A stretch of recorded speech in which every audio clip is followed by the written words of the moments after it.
بالله من الشيطان الرجيم. بسم الله الرحمن الرحيم.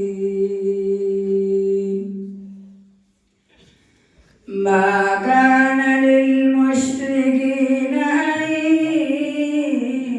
يعمروا مساجد الله شاهدين على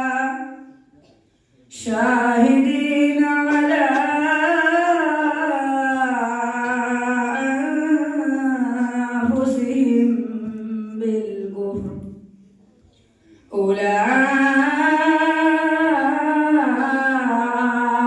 حبطت أعمالهم وفي النار هم خالدون.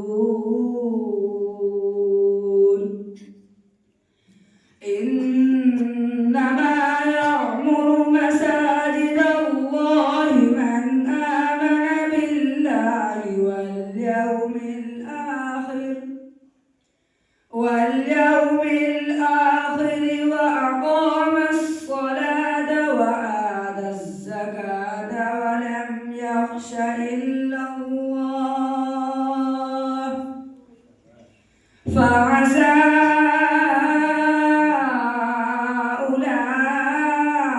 أولئك أن يكونوا من المهتدين.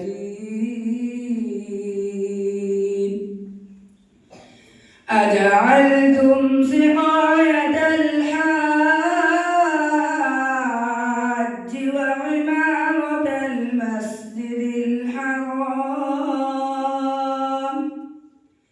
كمن آمن بالله واليوم الآخر وجاهد في سبيل الله